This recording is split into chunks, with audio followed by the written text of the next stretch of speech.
The Montana dawn came cold and unforgiving, painting the Bitterroot Valley in shades of silver and gold. Cole Blackwood stood on the wide porch of his timber house, steam rising from the tin cup of coffee in his weathered hands. At 34 years old, he carried the weight of 3 generations on his shoulders, and some mornings like this one in late November of 1887, that weight felt heavy enough to crush stone. 3,000 acres stretched before him, land his grandfather had bled for his father had nearly died defending, and land he was now in danger of losing. The irony was not lost on him. John "Old Jack" Blackwood had survived Comanche raids in the 1850s to claim this valley.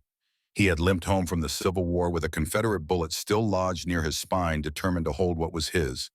And now Cole, who had survived his own wars against the Sioux and Cheyenne, found himself defeated not by warriors or weather, but by numbers in a ledger book. $3,500. The figure haunted his sleep. The bank wanted it by December 31st, less than 6 weeks away. He had $450 in cash hidden in a coffee tin in the kitchen. His cattle were worth perhaps $5,000, but winter was the worst time to sell. Buyers were scarce, and the animals were lean from the coming cold. By spring, they would be worth twice as much, but spring might as well be a decade away. Cole took a long drink of the bitter coffee and watched the sun climb higher. Below him in the valley, he could see his herd beginning to stir. 1,247 head of cattle, he knew the exact count.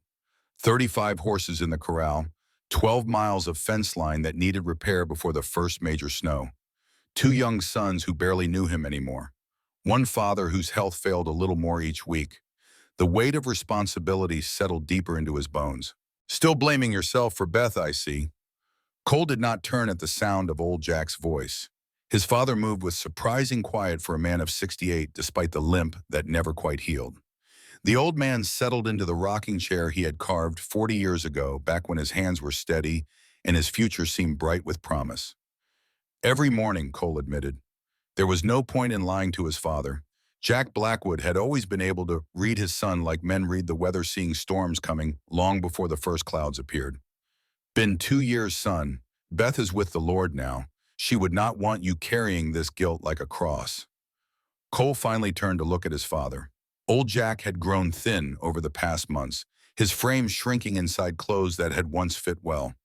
But his eyes remained sharp, the pale blue of a winter sky missing nothing. If I had taken her to Denver like the doctor said, if I had not been so damn proud insisting our children be born on Blackwood land, if I had made the right choice. If is the most useless word in the English language. Jack interrupted, his voice carrying the iron that had sustained him through decades of hardship. There is no if in a man's life, Cole, only what is and what comes next. Now tell me true. What comes next for you? Cole drained the last of his coffee and stared into the empty cup as if answers might be written in the dregs. I don't know, Pa. I am losing everything. The ranch, the money. Ben and Luke barely speak to me. I failed Beth. I am failing you. I am failing the legacy you entrusted to me. Old Jack was quiet for a long moment, the only sound the gentle creak of his rocking chair on the worn planks of the porch. When he spoke again, his voice had softened, though the steel beneath remained. 10 years ago, when I signed this ranch over to you, do you remember what I said? You said it was built with blood and sweat of 3 generations. I also said something else. I said that a Blackwood man does not surrender. Ever. Our family has faced Comanche war parties, Union cavalry droughts that killed half our stock, wind terrors that froze men solid as fence posts. We survived all of it. You think some banker with soft hands and a ledger book is going to break what warriors in war could not? Cole felt something stir in his chest, an ember of the determination that had once driven him. What would you have me do, rob the bank? He attempted a smile, though it felt foreign on his face. Jack did not smile back. If necessary, yes. I have done worse to keep this land. But there are other ways, smarter ways. You need to think like a general, not a defeated soldier. I am not sure I remember how to be a general anymore, Pa. Then I will remind you. First lesson, identify your resources. You have land cattle skills. What else? Cole thought carefully. Tom Fletcher, my foreman. He is loyal. Miguel Santos knows horses better than any man I have met. We have decent ranch hands, though we are short by 15 men. Personnel is good. What else? Think about what this ranch represents. Why would a bank want it foreclosed? The land is valuable, prime grazing, access to water from Bitterroot Creek, and Cole's mind began to work faster pieces of a puzzle sliding into place. The railroad. Northern Pacific is planning expansion through Montana. Land along the proposed route would be worth 10 times its current value. Jack nodded slowly. Now you are thinking. Someone wants this land, and it is not just the bank wanting debt repaid. Someone is maneuvering to take what is ours. Cole felt the old familiar sensation of preparing for battle, that clarity of purpose that had sustained him through his army years. But even knowing that I still need $3,500 by year's end, money is one solution, but it is not the only solution. A wise man once told me that the best defense is not always a frontal assault. Sometimes you win by changing the terms of engagement. Before Cole could respond, the sound of small feet on the stairs inside the house interrupted them. Luke emerged first, his sandy hair sticking up in all directions, his 5-year-old face still soft with sleep. Behind him came Ben, more cautious, his 8-year-old eyes already carrying the wariness of someone who had learned too young that the world could take away everything you loved. "Papa," Luke said, launching himself at Cole with the fearless enthusiasm of childhood. "Is it true we might lose the ranch?" Cole caught his younger son, feeling the small body trembling slightly despite the brave face. Over Luke's head, he met Ben's gaze. The older boy stood apart, arms crossed, a miniature version of Cole himself. "We are facing some challenges," Cole said carefully. He had learned from his own father that you did not lie to children, but you did not burden them with adult fears either. "But Blackwood men do not give up. We will find a way. Like you found a way to save Mama." Ben's voice was quiet but sharp as broken glass. The silence that followed was painful. Old Jack stopped rocking. Luke stiffened in Cole's arms, and Cole felt the familiar guilt wash over him again, cold as the creek water in winter. "Ben," he began, "you could not save her. You could not save my baby sisters. What makes you think you can save the ranch?" The boy's words hit harder than any physical blow. Before Cole could respond, Ben turned and ran back into the house. Cole heard his bedroom door slam, the sound echoing like a gunshot. Luke squirmed free from his father's embrace. "Ben is just scared," he said, with the innocent wisdom of the very young. "He does not want to lose you too, Papa." "I know, son. Are you going to fix it? Make it so we do not have to leave." Cole knelt down so he was eye level with his younger son. "I am going to do everything in my power to protect this family and this land. That is a promise." Luke nodded solemnly, then ran back inside, presumably to try to comfort his older brother. Cole stood slowly, his knees protesting the movement. He was only 34, but sometimes felt twice that age. "The boy is not wrong," old Jack said quietly. "You could not save Beth. You cannot change the past. But you can sure as hell fight for the future. Question is, are you ready to do what needs to be done?" "What do you mean?" Jack pushed himself up from the rocking chair with effort. "Come to my cabin tonight. There is something about Beth I need to tell you, something I should have told you 2 years ago. But first you need to solve your immediate problem. You need help running this ranch. You need someone to care for those boys while you fight to save what is theirs. You need a wife." Cole finished the thought, crystallizing with sudden clarity. "Not a wife for love or romance. That ship has sailed for you, son, but a practical arrangement.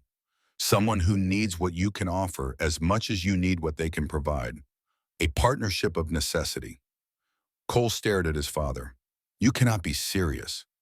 "I am deadly serious. You think you are the first widower to need a helpmate. Half the marriages in the Montana Territory started as practical arrangements. Some of them even turned into something more. But that is not the point. The point is survival. Your survival, those boys' survival, this ranch's survival. And where exactly would I find a woman desperate enough to marry a broken-down widower with more debt than assets?" Old Jack's weathered face cracked into something that might have been a smile. "Son, this is Montana in winter. Desperation is the one resource we have in surplus. You just need to know where to look." Cole thought about that conversation as he rode into Bitterroot later that morning. The town was not much to look at, just a main street with a dozen buildings. Miller's General Store, Henderson's Bank, the saloon, a church, a doctor's office that was empty more often than not, and a few other establishments that served the scattered ranching community. He tied his horse outside the bank, dreading the conversation he was about to have. Samuel Henderson, the banker, was a good man in his way, but he had a business to run. Personal sympathies did not pay dividends to the bank's investors back east. The interior of the bank was warm, heated by a potbelly stove in the corner. Henderson looked up from his desk as Cole entered, and the expression on his face told Cole this was not going to be pleasant. "Cole, I was expecting you might stop by." "Mr. Henderson." Cole removed his hat, holding it in both hands. "I came to discuss my loan situation." Henderson gestured to a chair. "Please sit. Can I offer you coffee?" "No, thank you. I would rather get straight to business." The banker nodded, shuffling some papers on his desk before meeting Cole's eyes. "I'm sorry, Cole. I truly am. Your father and I have known each other for 30 years. I baptized your sons. I attended Beth's funeral. But I have a responsibility to the bank's investors." "I understand. I am not here to beg for mercy. I am here to discuss terms. I need until spring to sell cattle at proper market value. If you can extend the loan." Henderson shook his head before Cole could finish. "That is what I needed to tell you. The decision is no longer mine to make. The bank sold your debt." Cole felt as if the floor had dropped away beneath him. "Sold it to whom?" "A land speculation company out of Denver, Dakota Land and Railroad. The man representing them is Marcus Harrington. He is quite interested in your property, Cole. In fact, he has been buying up land all along the proposed railroad route. And he bought my debt to force a foreclosure." "Not necessarily. He might be willing to negotiate, but you would need to speak with him directly. His office is above the saloon. He has been in town for about 18 months now." Cole stood, his mind racing. "Thank you for your honesty, Samuel." "Cole, wait." Henderson stood as well. "There is something else. Harrington asked specific questions about your financial situation, about Beth's death, about your family. Someone has been feeding him information. I wanted you to know that it was not me, but someone in town is talking." "I appreciate the warning." Cole left the bank and stood for a moment on the wooden sidewalk, trying to process this new information. Someone wanted his land badly enough to buy his debt, and they had inside knowledge about his situation. That meant planning patience and resources. He was not dealing with a simple opportunist. This was a coordinated campaign. He was about to head to the saloon to confront this Marcus Harrington when he spotted Reverend Samuel Grant emerging from the church. The elderly minister saw Cole and made his way across the street, his black coat flapping in the wind. "Cole Blackwood, just the man I wanted to see. Do you have a moment?" "Reverend?" Cole nodded respectfully. He was not particularly religious, but he respected Grant's dedication to the community. "I have been meaning to speak with you about young Ben and Luke. They have not been attending Sunday school lately." "I apologize, Reverend. We have been distracted by ranch business." Grant's weathered face softened with sympathy. "I understand. These are difficult times for you.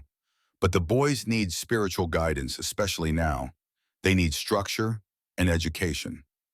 I know, I am not equipped to provide what they need right now. Which is why I wanted to mention Miss Catherine Morgan. You know her, the school teacher." Cole had seen her around town a few times.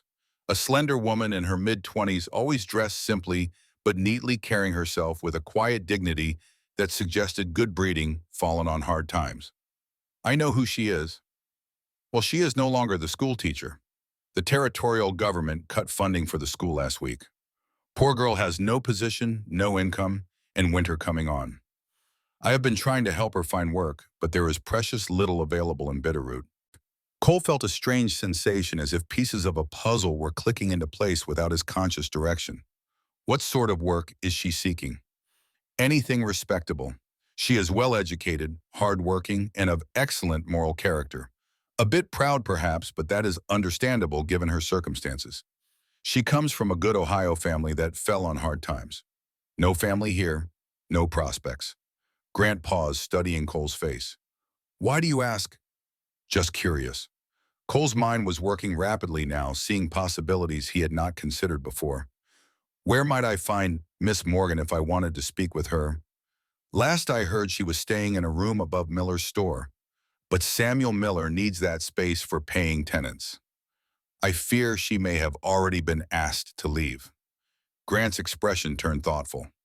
Cole, I know that look. What are you planning? Perhaps nothing.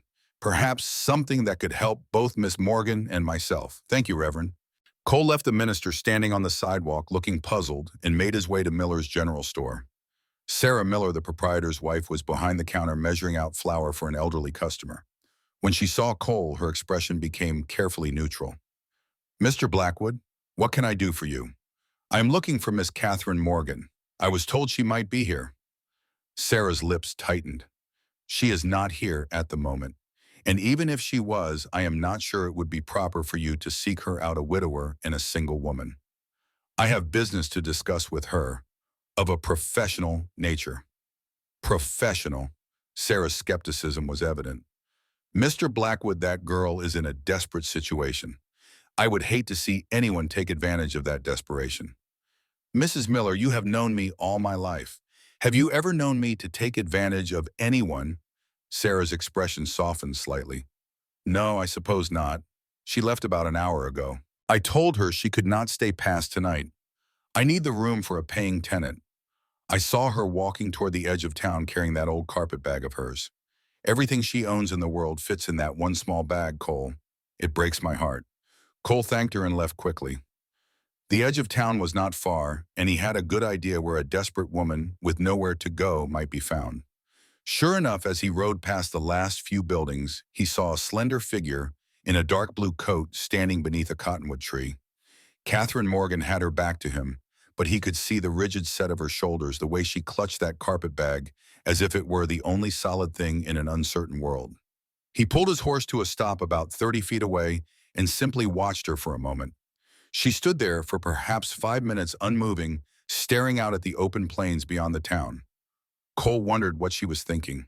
Was she considering walking into that wilderness? People died of exposure every winter in Montana.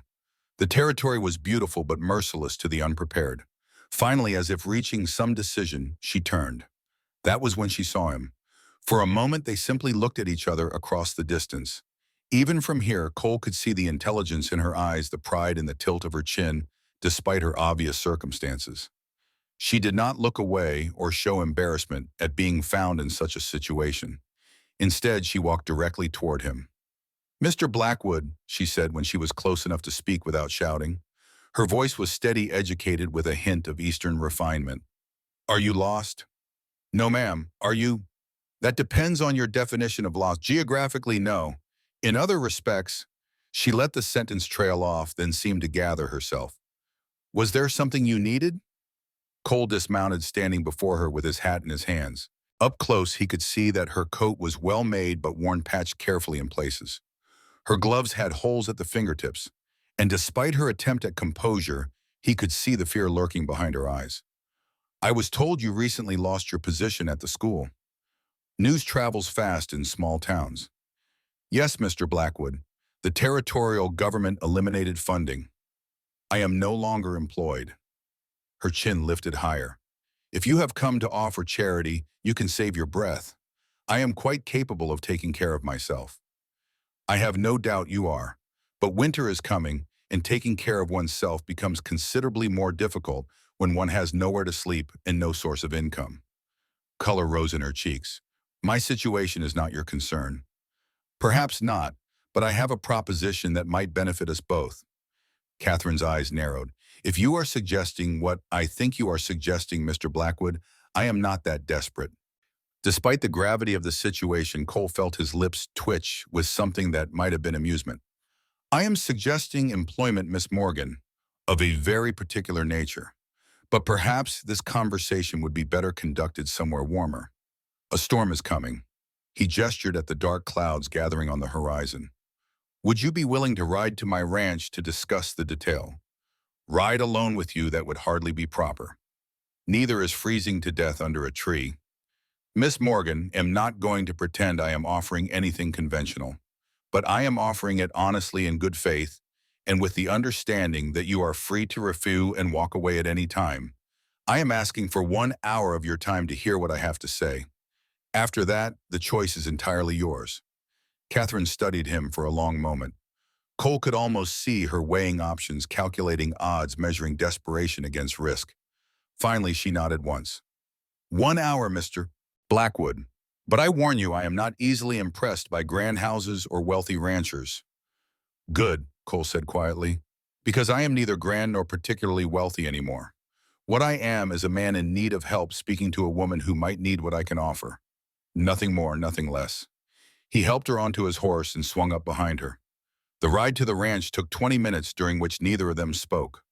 Cole was acutely aware of her rigid posture, the way she held herself carefully apart from him, even while sitting in front of him on the saddle. When they reached the ranch, old Jack was still on the porch.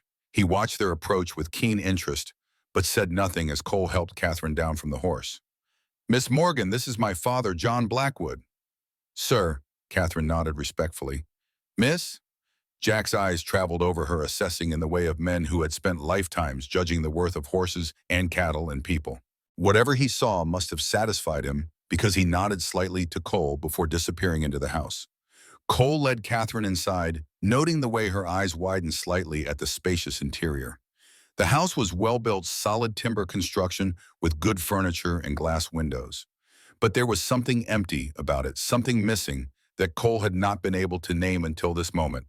It lacked a woman's touch. No flowers in vases, no embroidered cushions, no small decorative items that turned a house into a home. It was clean and functional, but cold. Please sit. Cole gestured to a chair in the front room. I will make coffee. I can make it, Catherine said automatically, then caught herself. I apologize. That was presumptuous. Not at all. The kitchen is through there if you would prefer. They ended up in the kitchen together, and Cole found himself oddly aware of how natural it felt to have another adult presence in this space. Catherine moved efficiently, finding cups and coffee without needing to ask where things were kept. Her hands, he noticed, were steady despite her circumstances. When they were seated across from each other at the kitchen table, steaming cups before them, Cole began. I am going to be direct, Miss Morgan, because I suspect you appreciate honesty more than flowery speeches. I need a wife. Catherine's hand froze halfway to her cup. Excuse me. Not for romance or companionship, though both would be pleasant. I need a wife for practical reasons. I have 2 young sons who desperately need a mother's care and education. I have a ranch to run that requires my full attention if I am to save it from foreclosure, and I have a social standing that is suffering because a widowed man alone with children is viewed as problematic. Mr. Blackwood, let me finish, please. I am offering you a position as my wife in name and function, but with clearly defined terms. You would have your own room. No expectations of marital obligations unless and until you chose otherwise. You would manage the household, educate my sons, and represent this family in social situations. In return, you would have security shelter, a generous monthly allowance of $50, and the freedom to pursue your own interests, including establishing a school here if you wished. Catherine set down her cup with a hand that now trembled slightly. You are serious. Completely serious. I am not asking you to love me or my children, though I would hope respect and perhaps affection might develop over time. I am offering you a business arrangement, a contract, if you will, 2 people helping each other through difficult circumstances. Why me? Surely there are other women. Reverend Grant spoke highly of your character and education. I have observed you in town and noted your dignity even in hardship. And he paused, choosing his words carefully. And I need someone strong enough to understand that this is a practical arrangement, not a romantic fairy tale. Someone intelligent enough to run a household. Someone desperate enough to say yes. The last words hung in the air between them. Catherine's eyes flashed, and for a moment Cole thought she might throw the coffee in his face. But instead she laughed. It was a bitter sound, but genuine. Well, at least you are honest about my desperation. She stood and walked to the window, looking out at the ranch spreading before them. What you are describing, Mr. Blackwood, is basically hiring a housekeeper with social privileges. I am describing a partnership. Yes, there are practical elements, but you would be my wife in the eyes of the law and community. You would have rights and protections. If something happened to me, you would be provided for. This is not servitude, this is mutual survival. And if I refuse, then I will take you back to town with my thanks for considering my offer. No hard feelings, no judgment. You will have lost nothing but an hour of your time. Catherine turned to face him. In the light from the window, he could see that she was younger than he had first thought, perhaps only 25. Her face had been worn by worry and hardship, aging her prematurely. But her eyes were clear and intelligent. I need to think about this. Of course, the storm. Cole glanced out the window. The dark clouds were much closer now, and the first fat snowflakes were beginning to fall. The storm is here. You are welcome to stay the night. There is a small room on the first floor that was meant for a housekeeper. You would be perfectly safe and chaperoned, as my father and sons are here. Before Catherine could answer, the sound of running feet announced the arrival of Ben and Luke. They skidded to a stop in the kitchen doorway, staring at the strange woman. Boys, Cole said firmly, this is Miss Catherine Morgan. She is a guest. What do you say? Hello, Luke offered shyly. Are you the lady Papa said might come? Cole felt Catherine's sharp gaze fix on him. Damn, the boy had given away that this was not as spontaneous as he had implied. Luke, Cole said carefully, why don't you and Ben show Miss Morgan to the guest room? She will be staying the night because of the storm. Ben, who had been silent, finally spoke. Is she going to be our new mother? The bluntness of children. Cole saw Catherine's face pale slightly. That has not been decided, Ben. Miss Morgan and I are discussing possibilities. Now please show her to her room and be polite.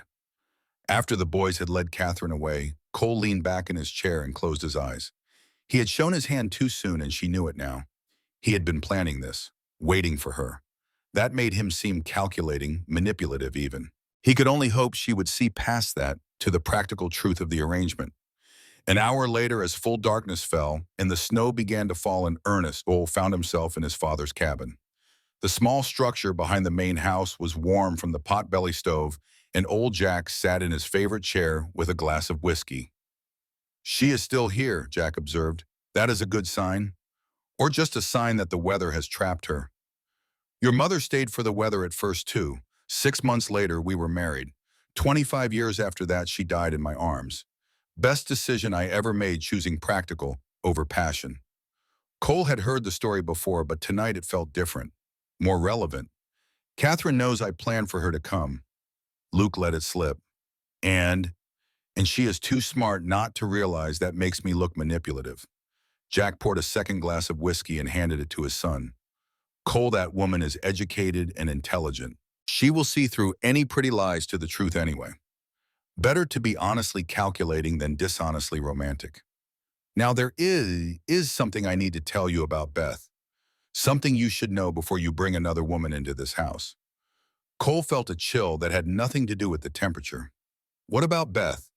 About 2 months before she died, she came to me, asked me about a man named William Hartley.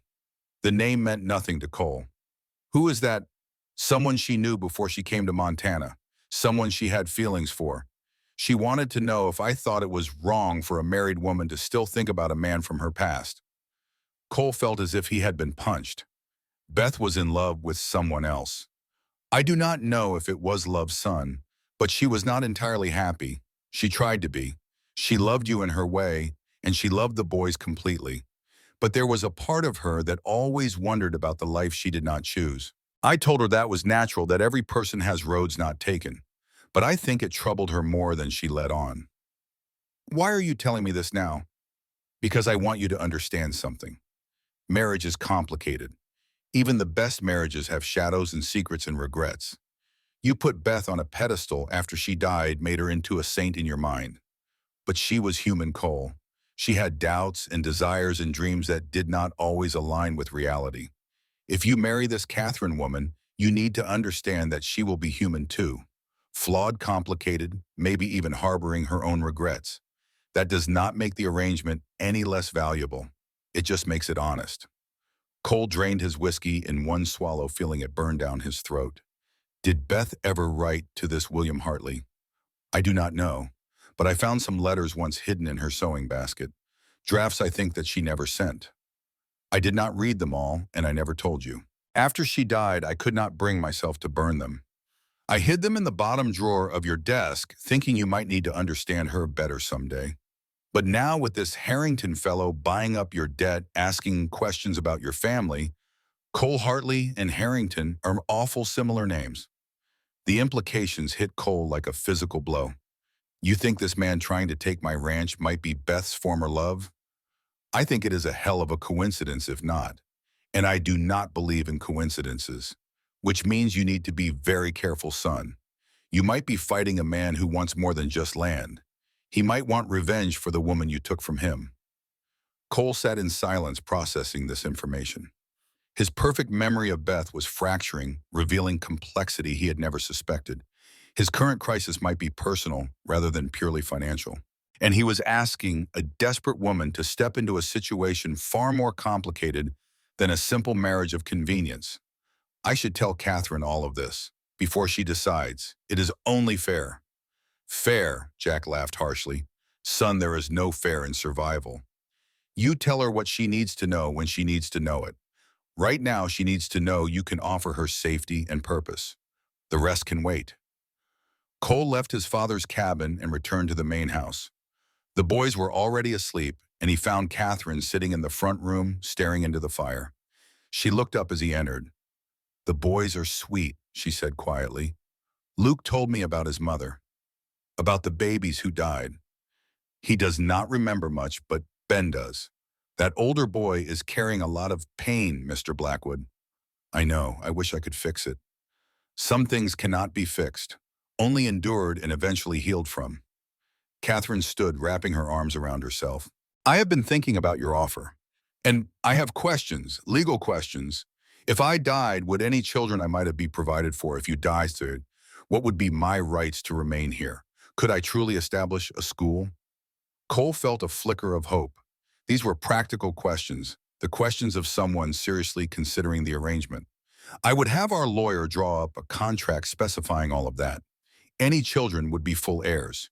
You would have lifetime rights to live here and a generous allowance if I died first. And yes, you could absolutely establish a school. We have room upstairs that would be perfect. Catherine nodded slowly. One more question. Do you believe in honesty between spouses even in a practical marriage? I do. Then I need you to tell me honestly. Is there any reason I should fear living here? Any danger I should know about? Cole thought about the debt, about Marcus Harrington, about the possibility that this was all connected to Beth's past. He thought about his father's advice to only tell what was necessary, and he made a choice. There are men who want this land. They have been making moves to force me to sell. There could be trouble ahead.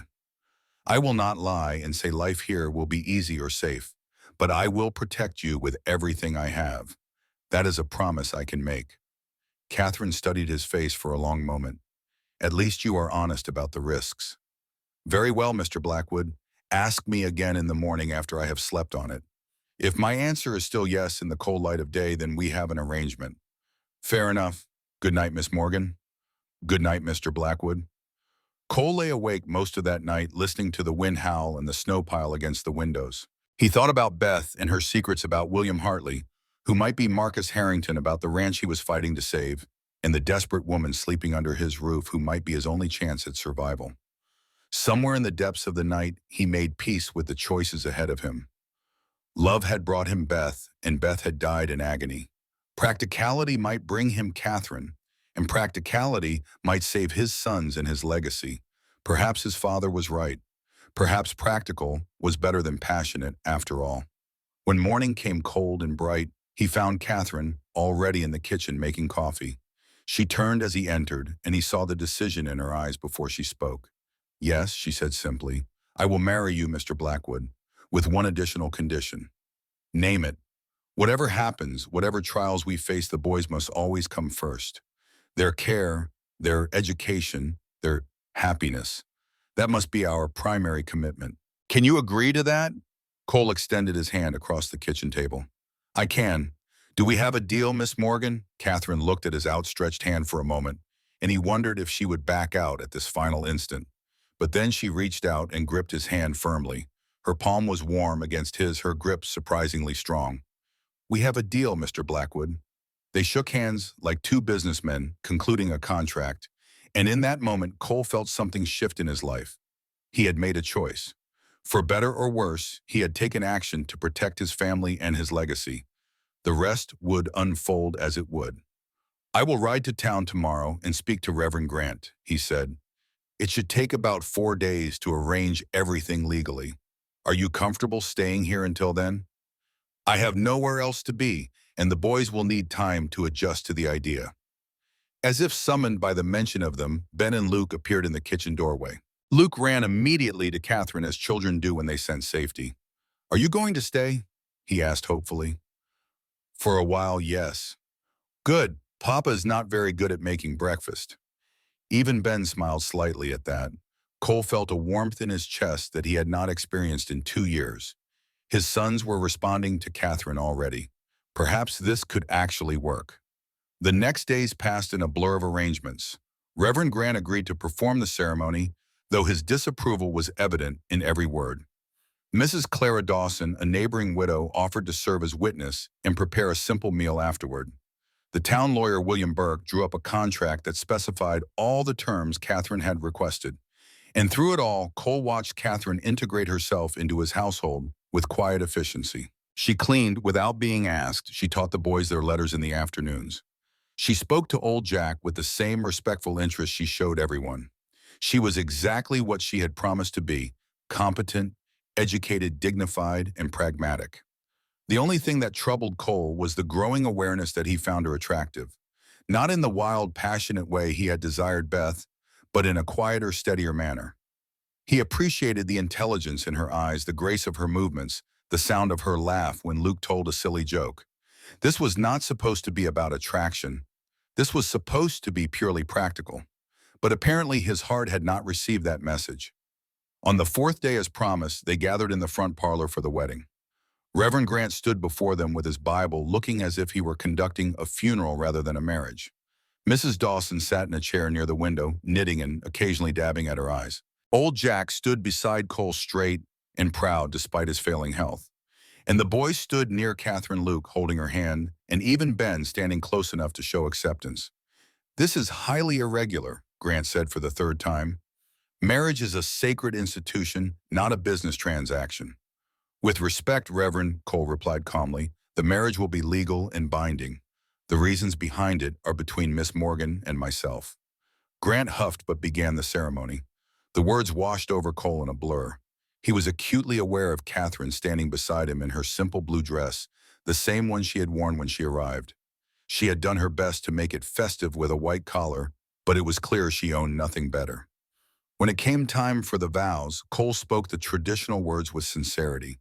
He might not love Catherine, but he respected her, and he would honor these promises.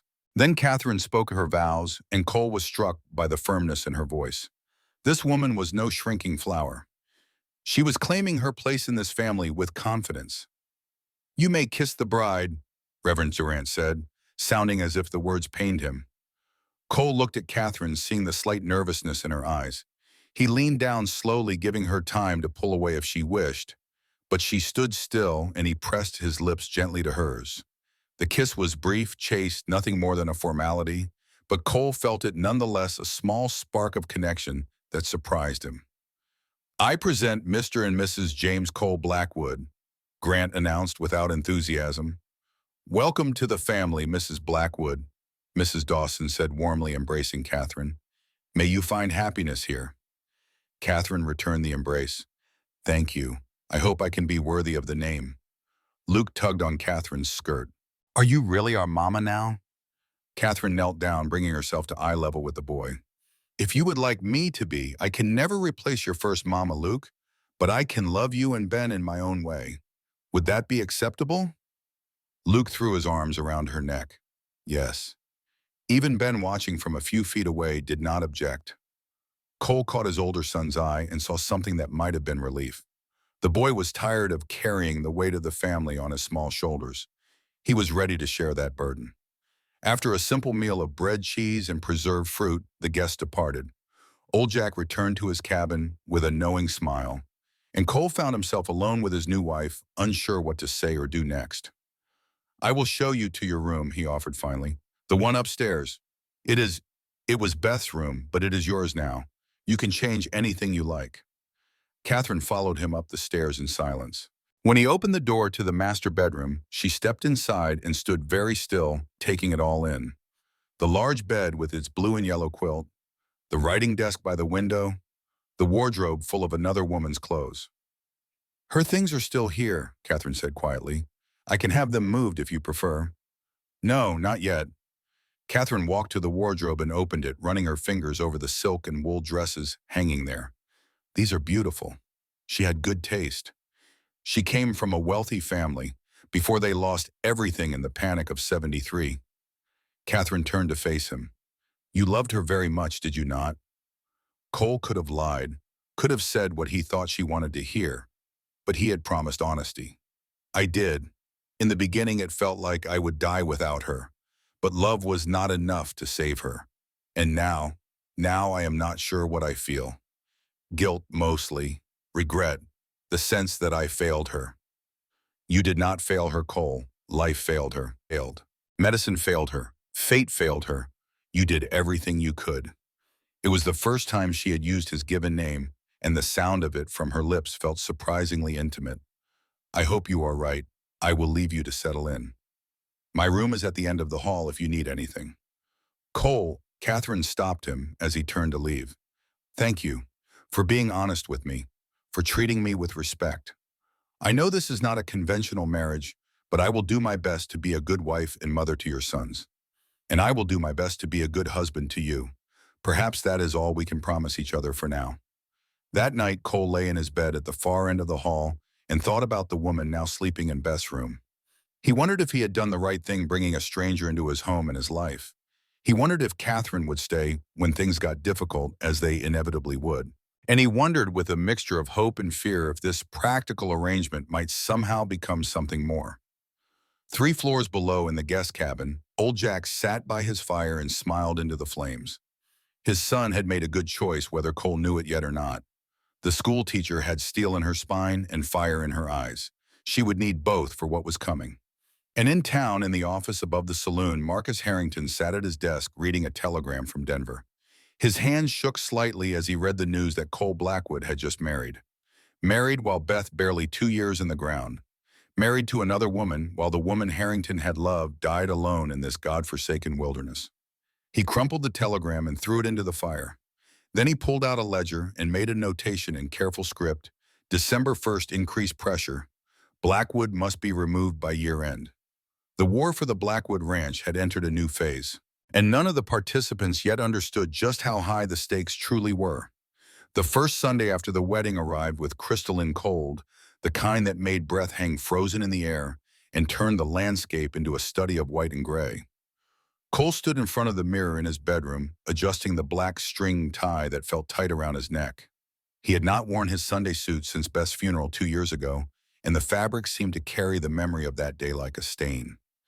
Behind him, he could hear Catherine moving about in what had been Beth's room, now hers. The sounds were different from what he remembered. Beth had moved with quick, nervous energy, always rushing. Catherine was deliberate, methodical.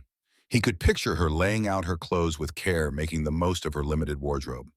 They had been married 5 days now, and those days had established a pattern. Catherine rose early, prepared breakfast with quiet efficiency, tended to the boys, managed the household.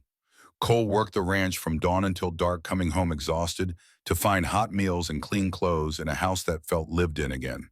They spoke politely, worked together smoothly, and maintained careful distance. It was exactly the practical arrangement they had agreed to. So why did Cole find himself increasingly aware of every moment she was near? Why did the sound of her voice reading to the boys make something in his chest tighten? He pushed the thoughts aside and headed downstairs. The boys were already dressed. Ben in his dark wool suit and Luke in slightly too small trousers that showed his ankles. Catherine had done her best, but there was only so much that could be done with hand-me-downs and limited funds. Catherine herself appeared moments later, and Cole felt his breath catch. She wore the same blue dress from the wedding, but she had added a shawl that must have been Beth's, a delicate cream-colored wool embroidered with small flowers. On her, it looked different. Where Beth had worn it with careless elegance, Catherine wore it with deliberate dignity. "Ready?" he asked. "As ready as one can be for public judgment." Catherine replied with a slight smile that did not quite reach her eyes. The ride to town took 40 minutes in the wagon. Ben and Luke sat in the back chattering about friends they hoped to see. Cole and Catherine sat on the driver's bench close enough that their shoulders occasionally touched as the wagon bounced over frozen ruts. Each time it happened, Cole was aware of it in a way that felt far too intimate for their business-like arrangement. As they approached the church, Cole saw the other families gathering. Wagons and horses lined the street, people clustered in small groups on the wooden sidewalk. The conversation seemed animated until the Blackwood wagon came into view. Then one by one, voices fell silent.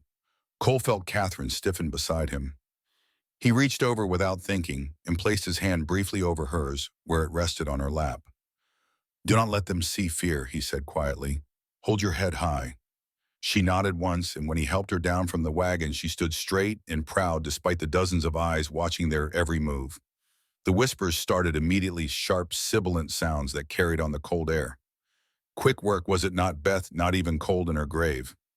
School teacher thinks she landed herself quite a prize. Wonder what she had to offer to get him to marry so fast. Cole felt his jaw tighten, but he kept his expression neutral. Catherine's hand on his arm trembled slightly, but her face remained composed.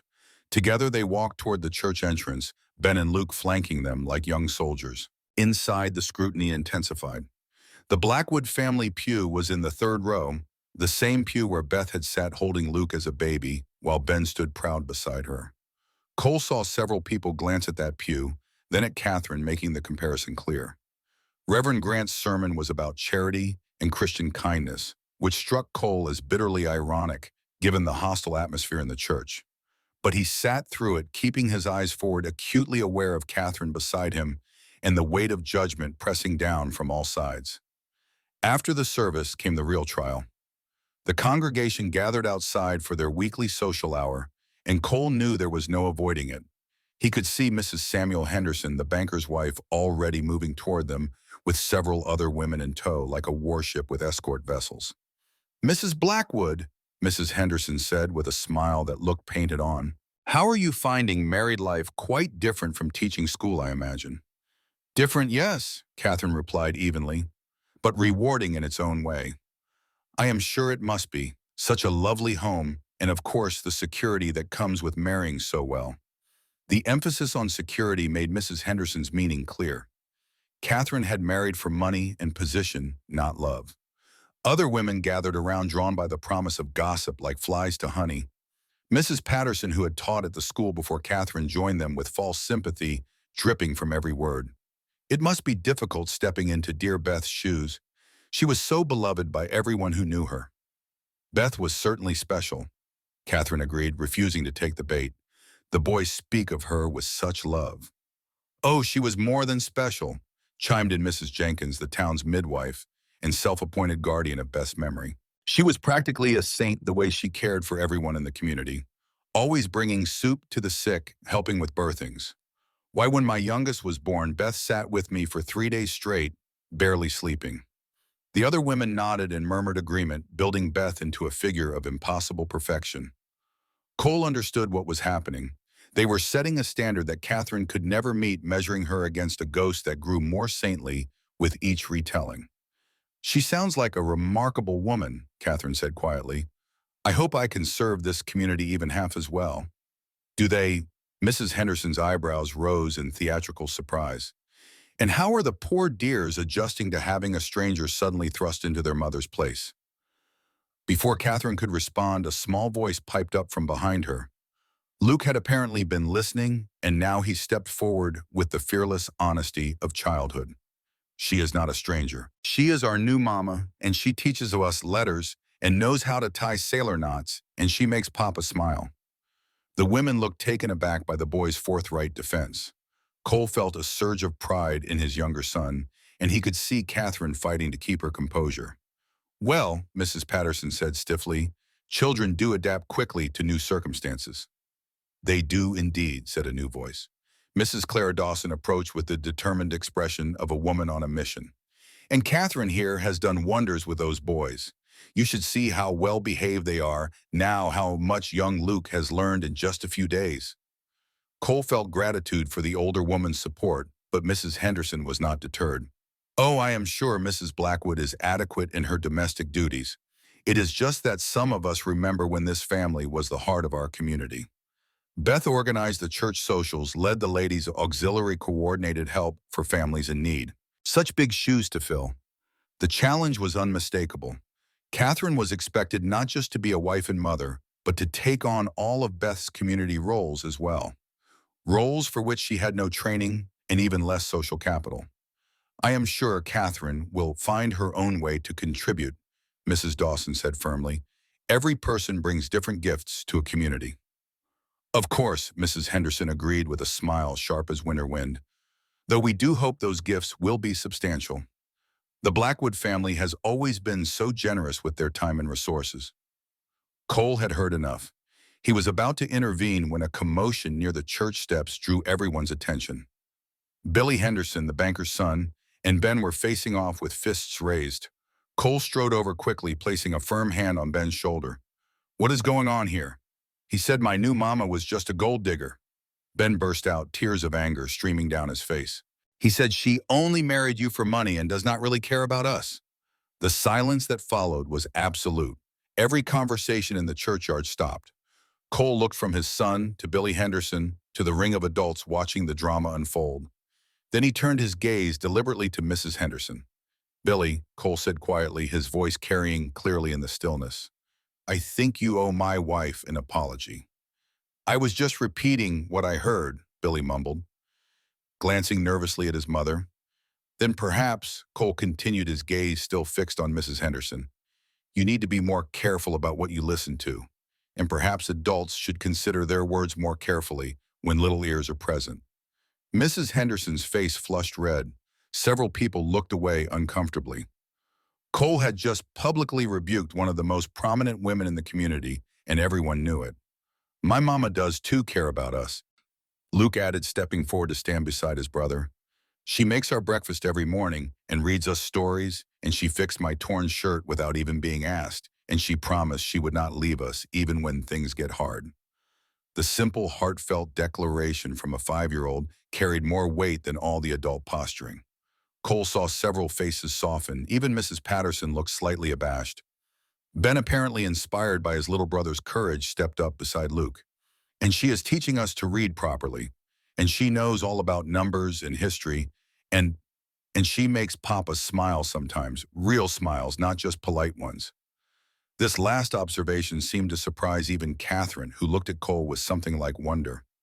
Cole felt heat rise in his face but did not look away from his sons. "Thank you, boys," he said. "I think that settles any questions about whether your new mother cares for you." Mrs. Henderson, clearly realizing the tide had turned against her, attempted to salvage the situation. "Well, of course the children are fond of their new stepmother. Children are naturally adaptable." "They are," agreed Mrs. Wilson, one of the quieter church ladies who rarely involved herself in gossip. "But children are also honest about what they see. If they say Mrs. Blackwood cares for them, then she does." Other voices began to murmur agreement, and Cole realized that the boys' spontaneous defense had accomplished what all Catherine's careful politeness could not. They had vouched for her character in terms no one could argue with. The gathering began to disperse, people returning to their normal conversations. Several women made a point of speaking to Catherine with genuine warmth for the first time. Cole watched his wife handle each interaction with grace, neither gloating over the small victory nor showing the relief he knew she must feel. On the wagon ride home, the boys chattered excitedly about their defense of their new mother. Catherine sat quietly beside Cole, her hands folded in her lap. Finally, when the boys' attention had turned to other things, she spoke softly. "Thank you for standing up for me back there. You are my wife. They are my children. What affects you affects all of us." The boys were very brave today.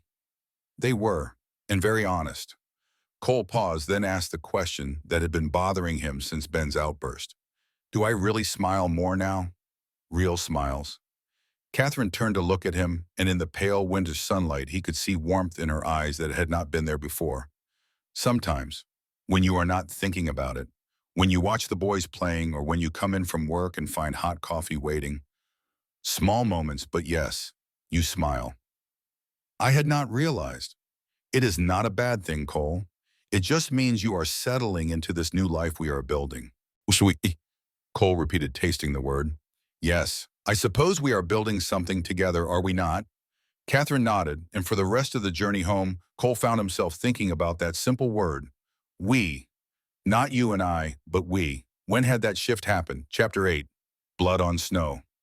The attacks began 3 days after the confrontation at church. Cole had been expecting something after his meeting with Marcus Harrington a week earlier, but he had hoped for more time to prepare. Hope, as his father often said, was a poor strategy.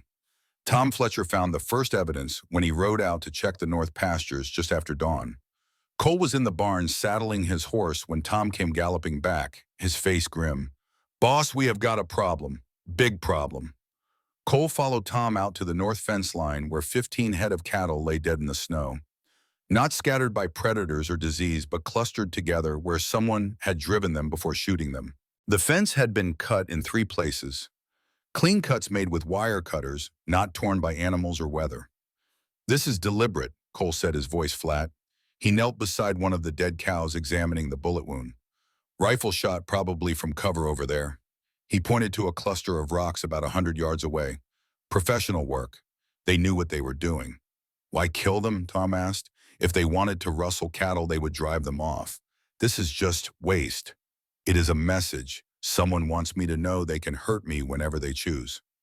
Over the next 2 weeks, the attacks escalated. 20 cattle disappeared from the south pasture, driven off through cut fence with no trace. The small barn that stored hay was set ablaze in the middle of the night, destroying 500 bushels of winter feed. 2 horses were found shot in their corral, killed but not stolen. Cole responded the only way he knew how, with military precision. He divided the ranch into 4 sectors and set up 24-hour patrols. He installed a signal system using mirrors to communicate across distances. He distributed weapons to his men and established prepared fighting positions at key points around the ranch. Old Jack, drawing on his Civil War experience, helped Cole plan the defenses. "You are facing guerrilla tactics, son. Hit and run meant to wear you down without direct confrontation. The key is to force them into a situation where they have to stand and fight." "How do I do that?" "You find what they want most and make them come for it. Right now, they are bleeding you slow. Make them commit to a real attack, and you will know there is strength in tactics." Catherine, who had been listening from the kitchen where she was preparing the midday meal, spoke up. "Is that wise, inviting an attack?" "It is necessary," Old Jack replied. "Right now we are playing defense, and defense always loses eventually. We need to take control of the engagement." Catherine set down her knife and turned to face them. "Then I want to help. I can shoot. My father taught me." Cole shook his head immediately. "Shooting game is different from shooting men." "I understand that, but if you are preparing for a real attack, you need every able person armed and ready. Unless you think I am incapable." There was challenge in her voice, and Cole recognized it for what it was. She was claiming her place in this fight, asserting her right to defend what was now hers as much as his. "All right," he conceded, "but we do this properly. Tom, get the Winchester from the cabinet. Catherine, come with me." He spent the next hour teaching her the mechanics of the Winchester Model 1873, a 16-shot repeating rifle that had become standard on the frontier. He showed her how to load the magazine work, the lever action, sight down the barrel. He corrected her stance, adjusted her grip, taught her to breathe and squeeze, rather than jerk the trigger. She was a quick learner, he had to admit. After 20 shots at a scarecrow 50 yards distant, she was hitting center mass with reasonable consistency. "You will do," he said grudgingly, "but I hope to God you never have to use this against a person." "So do I," Catherine replied, lowering the rifle. "But I would rather know how and not need to than need to and not know how." That evening, as Cole was going over defense plans with Tom and Miguel Santos in the study, a rider came thundering up to the house. It was Peter Walsh, the youngest of the ranch hands, his face white with fear. "Boss, Tom, it is Miguel. He is hurt bad." They found Miguel by the East Creek, his horse standing guard over him. The Mexican horse handler was conscious, but pale blood soaking through his coat from a shoulder wound. Tom and Cole worked together to get him on a horse and back to the ranch house. Catherine took one look at Miguel and immediately began issuing orders. "Get him on the kitchen table. I need hot water, clean cloth, whiskey, and the sewing kit from my room. Now." Cole watched her work with quiet amazement. Her hands were steady as she cut away Miguel's bloody shirt, examined the wound, cleaned it with efficiency that spoke of experience. "The bullet passed through," she announced. "That is good. No lead fragments to dig out. But it tore muscle. He will need stitches." "Can you do that?" Cole asked. "I have stitched wounds before. My mother was often the only medical help available on our farm. She taught me." Cole held Miguel's shoulders while Catherine cleaned the wound thoroughly with whiskey, her patient screaming at the burning pain. Then she threaded a needle and began to stitch with careful precision. 12 stitches in the front entry, wound 8 in the back exit. By the time she finished, her hands were shaking, but the job was done. "He needs rest and to be watched for infection," she said, washing blood from her hands. "Someone should sit with him tonight." "I will," Tom volunteered. After Miguel had been moved to the bunkhouse, Cole found Catherine in the kitchen, sitting at the table with a cup of coffee she had not touched.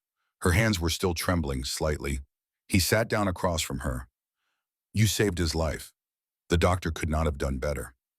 "I just did what needed doing. It was more than that. You were calm, focused. I have seen soldiers panic with less provocation." Catherine looked up at him, and he saw tears gathering in her eyes, though she fought to hold them back. "I was terrified the entire time. What if I made it worse? What if he died because of something I did wrong? But you did not let that fear stop you. That is what courage is, Catherine.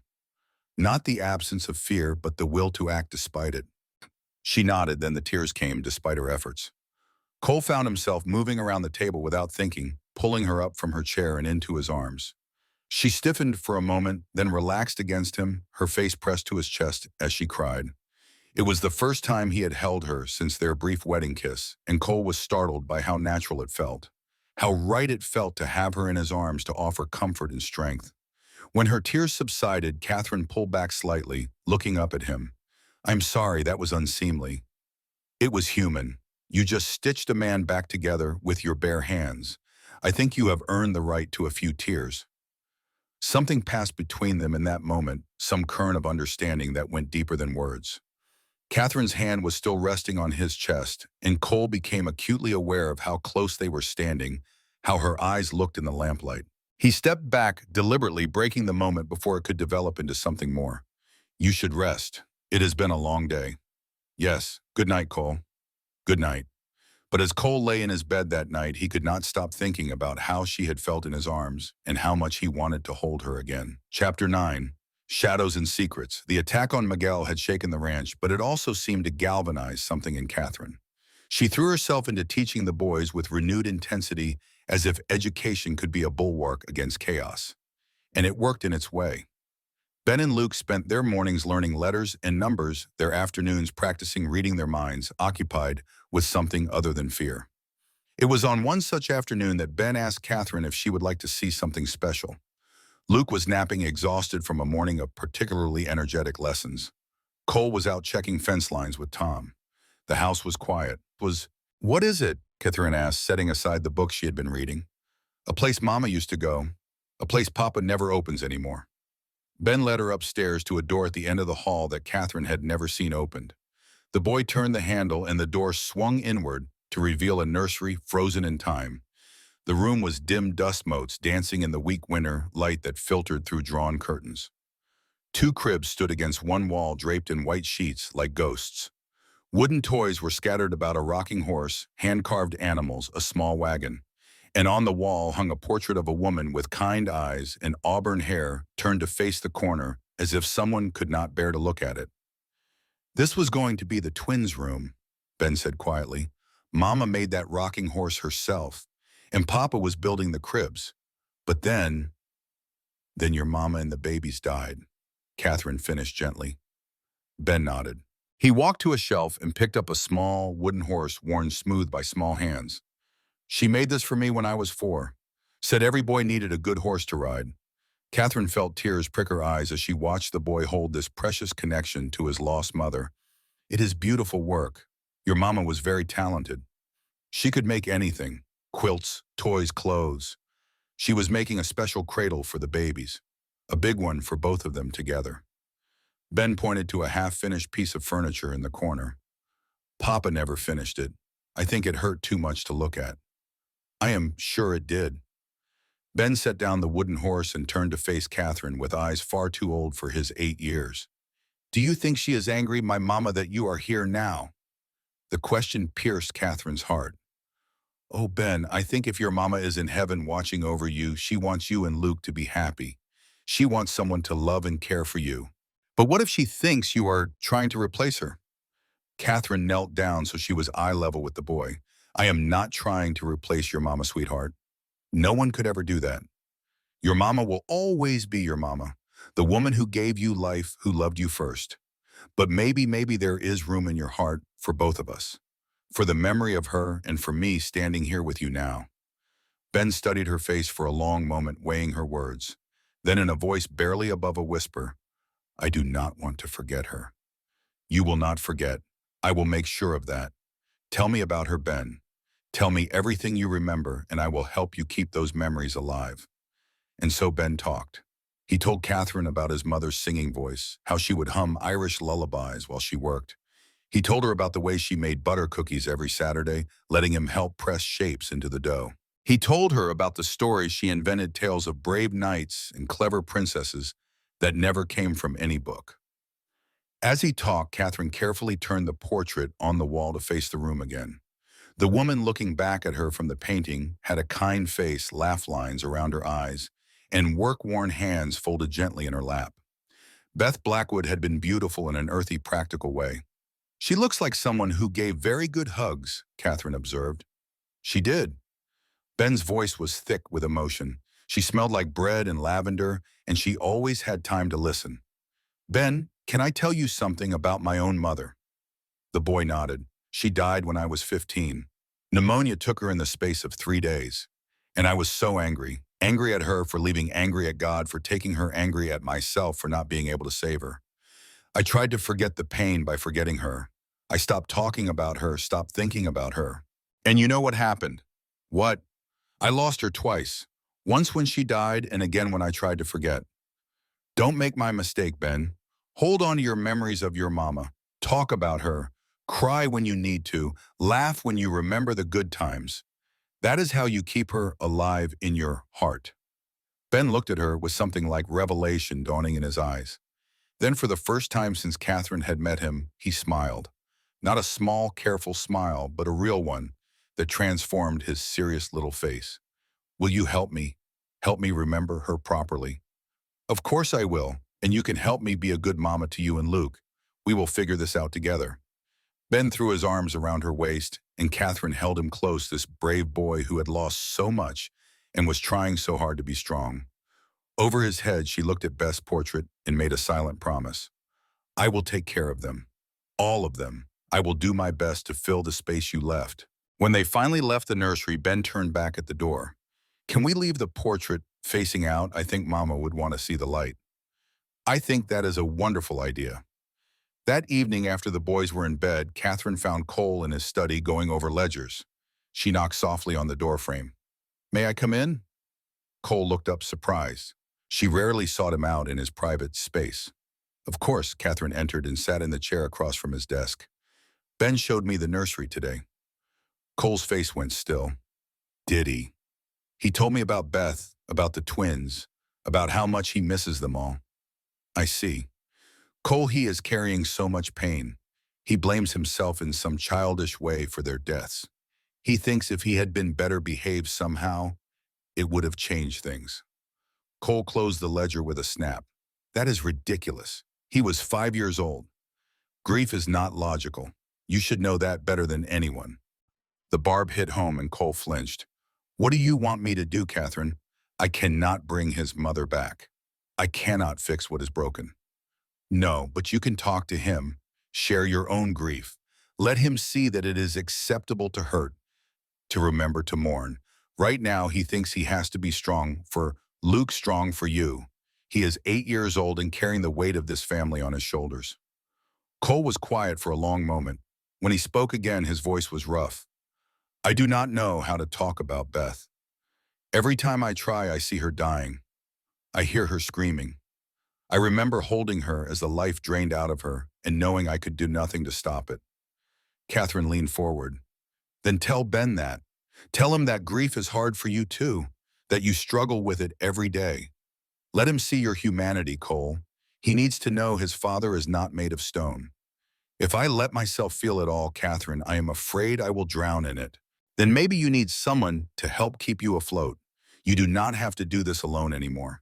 Their eyes met across the desk, and Cole saw compassion in her gaze.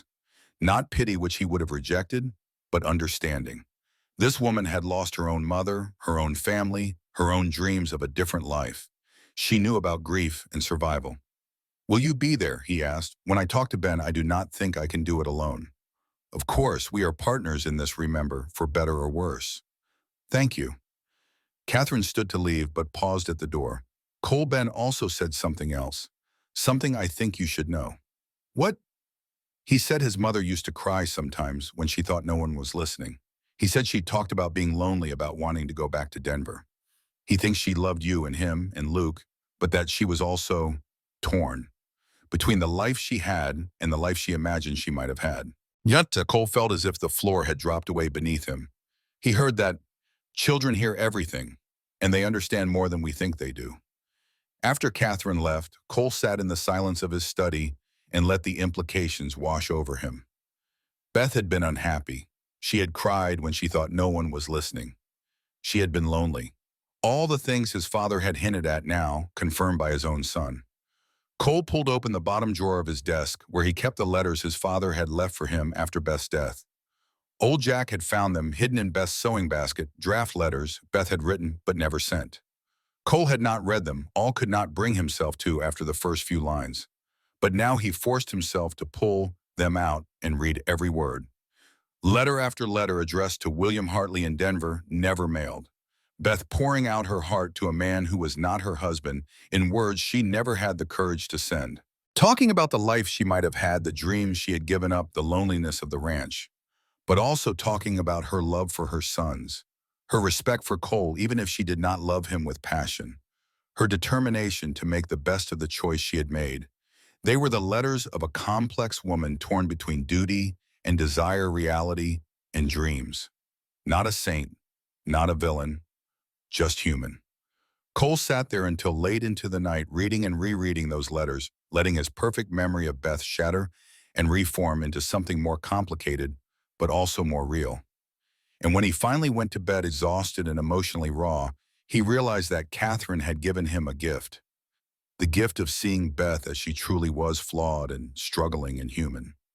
Which somehow made Cole's failure to save her feel less like a unique moral failing and more like a simple tragedy. Maybe he thought as sleep finally claimed him. Maybe Catherine was saving him in ways he had not even realized he needed saving. Chapter 10. Fire in the darkness. The attack came on a moonless night 2 weeks before Christmas. Cole woke to the sound of the signal bell clanging frantically, the alarm they had set up for just this eventuality. He was out of bed instantly, grabbing his Winchester and a box of ammunition. He met Tom Fletcher in the hallway, the foreman already armed and moving fast. North sector. Looks like a dozen or more men, maybe more. They are trying to set fire to the main barn. Wake everyone, full defensive positions. Execute the plan exactly as we practiced. Tom nodded and disappeared. Cole moved quickly to Catherine's room and knocked hard. Catherine, we are under attack. Get the boys to the root cellar now. Her door opened immediately. She was already dressed, having apparently slept in her clothes. I am ready. Where do you need me? Root cellar with the boys. Lock it from inside and do not come out until you hear my voice or Tom's calling. The all clear. Cole, I can help fight. I need you to protect my sons. That is the most important job right now. Please, Catherine. She searched his face for a moment, then nodded. Be careful. Always am. Cole watched her disappear into the boys' room. Then he moved to the gun cabinet and began distributing weapons. Old Jack appeared, moving slowly, but with his old cavalry carbine in his hands. Just like Shiloh, the old man said with a grim smile. Except my knees were better then. Second floor windows facing north and west. You see anyone who is not one of ours, you shoot. With pleasure, son. Cole positioned his defenders according to the plan they had practiced. Miguel recovered enough from his shoulder wound to shoot, took the barn loft with a clear field of fire. 2 ranch hands covered the east approach from the bunkhouse. Old Jack had the house second floor, and Cole himself moved between positions, coordinating the defense. The attackers had learned from their previous hit-and-run tactics. This time they came in force, at least 15 men that Cole could count, moving with discipline that suggested military training. They advanced in teams, providing covering fire for each other as they tried to get close enough to the barn and bar to set it ablaze. "Fire at will," Cole shouted. "Aim for center mass." The ranch erupted in gunfire. From his position behind a water trough, Cole worked his Winchester with mechanical precision. Aim, fire, lever, aim, fire. He saw one attacker go down, clutching his leg. Another fell backwards and did not get up.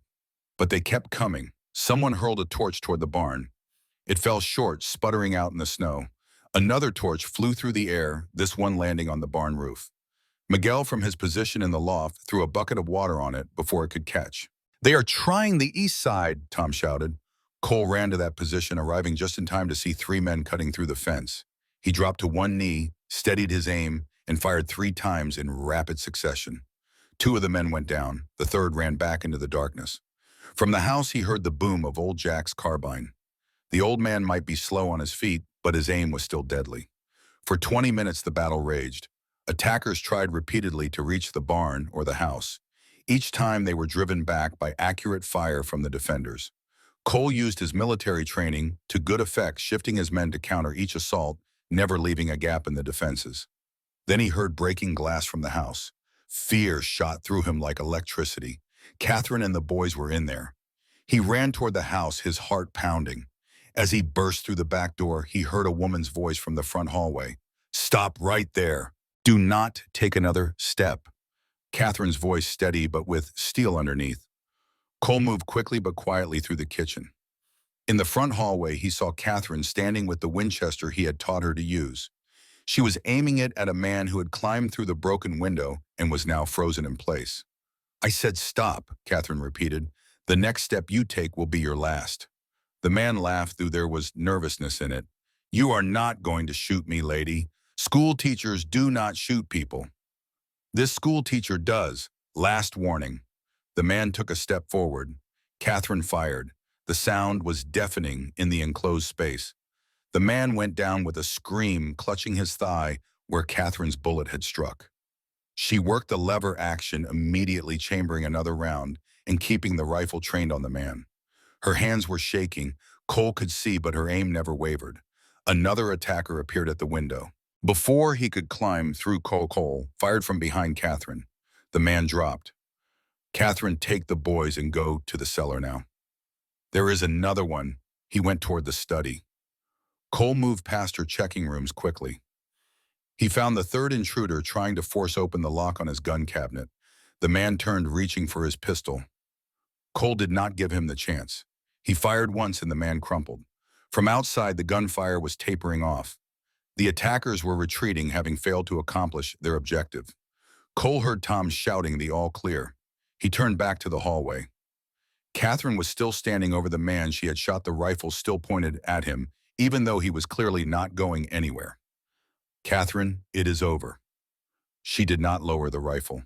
Cole walked over and gently put his hand on the barrel, pushing it down. "It is over. You can put it down now." Only then did Catherine seem to come back to herself. She looked at the rifle in her hands as if seeing it for the first time, then at the man bleeding on her floor. Her face went white. "I shot him. I actually shot him." "You did. You saved your life, and probably the boys' lives too." Catherine's hands began to shake violently. Cole took the rifle from her before she could drop it.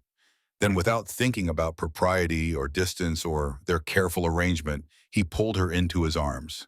She was rigid at first shock, holding her in its grip. Then she collapsed against him, her whole body trembling. "I could have killed him," she whispered. "I aimed for his leg, but what if I had missed? What if?" "You did not miss. You did exactly what I taught you. You defended our home." "Our home?" Catherine pulled back slightly to look up at him. "Did you really just say that?" "Yes, this is our home, Catherine. Ours, not mine, not yours, ours. And you fought for it like a warrior. I have known soldiers who would have run. You stood your ground." Something shifted in her eyes, some barrier that had been between them crumbling away. "I was so scared." "So was I, but we did it. We held them off." They stood there in the hallway, holding each other, while around them, men began securing the prisoners and assessing damage. Old Jack came down the stairs, took one look at Cole and Catherine, and smiled before turning away to give them privacy. It was Tom who finally interrupted. "Boss, we got 4 of them alive, 2 wounded, including the one Mrs. Blackwood shot. The rest ran. We had no casualties on our side, though Pedro caught a graze on his arm." Cole reluctantly released Catherine. "Tie up the prisoners. I want to question them." The man Catherine had shot was bound and dragged into the kitchen. Cole looked down at him with cold fury. "Who sent you?" "Go to hell." Cole crouched down, putting his face close to the man's. "You tried to burn my barn. You could have killed my family. I have no patience for games. Who is paying you?" "Some fellow out of Denver. Harrington, I think his name was. Paid us $200 each to scare you off. Said if we killed someone, it was worth 500. Harrington. Cole stood up, his suspicions confirmed. "How many of you in total?" 15 when we started. Maybe 10 still standing after tonight." Cole looked at Tom. "Send word to Marshal Brady. Tell him we have prisoners and a confession about Harrington." After the prisoners had been secured and the damage assessed, Cole found Catherine in the kitchen, scrubbing blood from the floor with vicious intensity. Her hands were red from the hot water and harsh soap. "Catherine." She did not look up. "I cannot get it out. I have tried 3 different things and it is still there." "Catherine, stop." Cole pulled her up from the floor and pried the brush from her hands. "It is just a stain. It will come out eventually. Right now you need to rest." "I do not think I can rest. Every time I close my eyes, I see that man. I see myself pulling the trigger. I hear the sound it made when the bullet hit him." Cole led her to a chair and poured whiskey into a cup. "Drink this. It will help." She obeyed, mechanically coughing as the liquor burned down her throat. Cole sat down across from her. "I am going to tell you what my commanding officer told me the first time I shot a man in combat. He said I could live with the guilt of shooting a bad man, or I could live with the guilt of letting my comrades die. Either way, there would be guilt, but only one choice kept people alive. It does not make it easier. No, but it makes it necessary, and that matters." They sat in silence for a long moment. Then Catherine asked the question that had been haunting Cole since his conversation with Ben. "Tell me about Beth. Really tell me. Not the perfect version, but who she actually was." And so Cole told her. He told her about the letters to William Hartley. He told her about Beth's unhappiness, her loneliness, her dreams of a different life. He told her about his own guilt, the choices he made that he could never unmake. Catherine listened without interrupting. When he finished, she reached across the table and took his hand. She was human, Cole, torn between 2 lives, 2 versions of herself. That does not make her a bad person. It makes her real. I know that now, but for so long held on to this image of her as perfect, as if making her a saint somehow made my failure to save her less terrible. You did not fail her. Life failed her. Medicine failed her. You loved her the best you knew how, and sometimes that is all anyone can do." Cole looked at their joined hands, then up at Catherine's face. "When did you become so wise?" "I am not wise. I am just someone who has also lost people and learned that guilt is a heavy burden that changes nothing.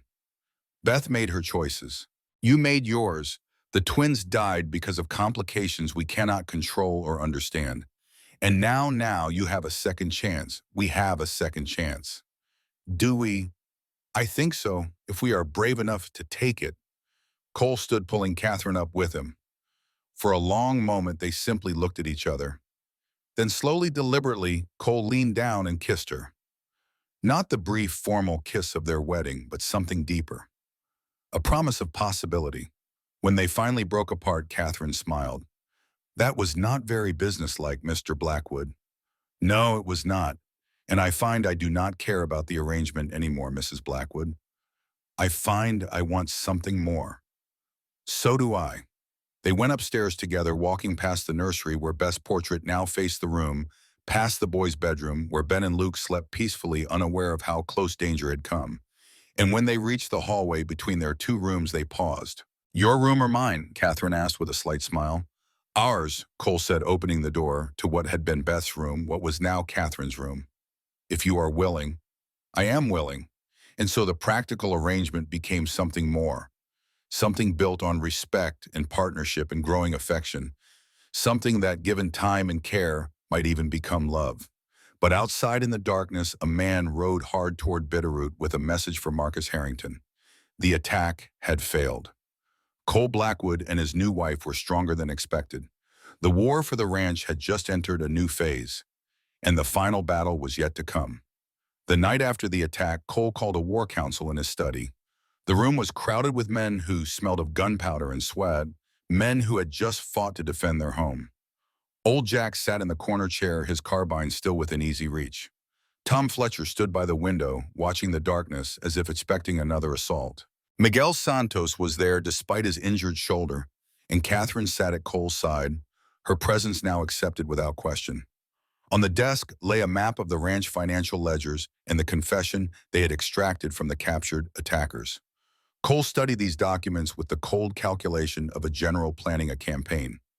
"We need to face facts," he said, his voice cutting through the low murmur of conversation. "We won tonight's battle, but we are losing the war. Harrington is bleeding us financially. Even if we hold off his men, we cannot hold off the bank."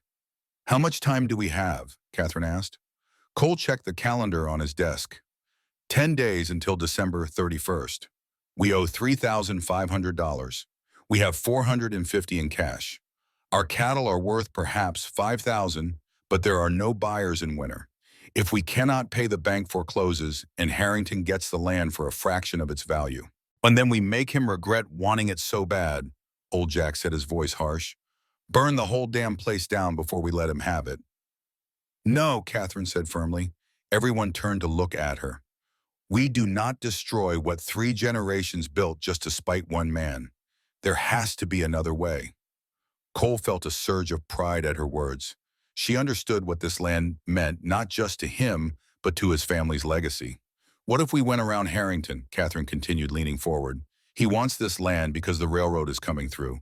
But what if we dealt directly with the railroad company? They need a right-of-way through the valley. We could sell them an easement, a narrow corridor of land for their tracks. We keep the ranch, they get what they need, and Harrington gets nothing." The room fell silent as the men processed this idea. It was Tom who spoke first. "That is brilliant. The railroad does not care about the whole ranch. They just need maybe 100 feet wide by 2 miles long.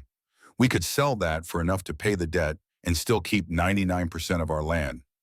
"But the railroad headquarters is in St. Paul, Minnesota," Miguel pointed out.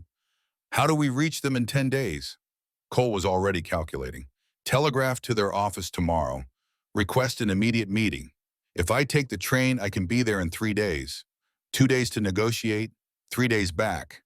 That leaves 2 days margin for problems." "You cannot leave the ranch undefended," Tom objected. "Harrington will attack the moment he knows you are gone." "Then we do not let him know," Old Jack said. "Cole leaves before dawn, quiet-like. Far as anyone in town knows, he is holed up here preparing for another fight." "I can manage the ranch," Catherine said. When the men looked skeptical, she straightened in her chair. "I have been watching how things work for weeks now. Tom knows the cattle and can handle the men. Miguel can manage the horses. I can keep the household running and make decisions if needed." Cole studied his wife across the desk. 5 weeks ago, she had been a desperate woman with nothing. Now she was offering to run a 3,000-acre ranch while he was gone. The transformation was remarkable. "It is a risk," he said. "Everything is a risk. But this is our best chance." Cole made his decision.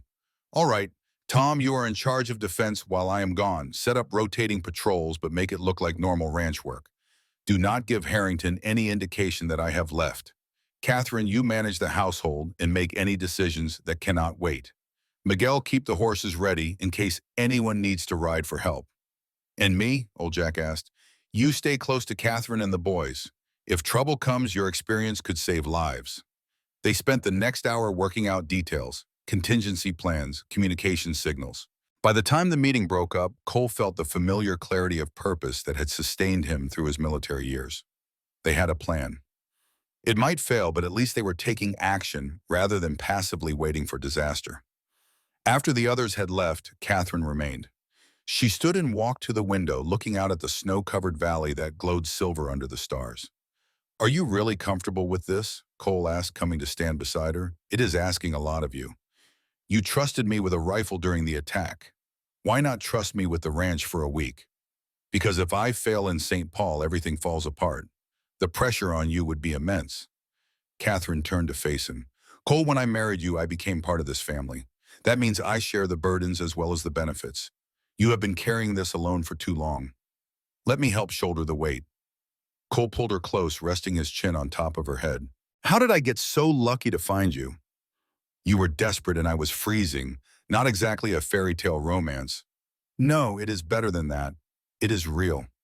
They stood together in the quiet study, drawing strength from each other. Outside, the Montana winter held the land in its grip. Inside, something warmer was growing. Something that felt very much like love. Chapter 12, A Father's Lesson. Cole woke Ben before dawn the next morning. The boy was confused and sleepy as his father dressed him in warm clothes and led him down to the kitchen where Catherine had hot coffee and biscuits waiting. "Papa, where are we going?" Ben asked, yawning. "On a journey, son. An important one. You and I are going to St. Paul, Minnesota to save the ranch." That woke Ben up completely. "Really, just us?" "Just us. It is time you learned what it means to fight for your legacy." Luke appeared in the kitchen doorway, rubbing his eyes. "Why does Ben get to go and not me?" Catherine scooped up the younger boy. "Because you have an important job here. You need to help me take care of the ranch while your papa and brother are gone. Can you do that?" Luke nodded seriously. "I will be the man of the house." "That is right, I am counting on you." Cole kissed Luke goodbye, then embraced Catherine. "If Harrington makes a move, I will handle it. You focus on the railroad. We will be fine." The train station in Bitterroot was deserted at this early hour. Cole and Ben boarded the eastbound train just as the sun was beginning to paint the horizon pink and gold. As the train pulled away from the station, Ben pressed his face to the window, watching his home disappear into the distance. "Are we going to come back?" the boy asked quietly.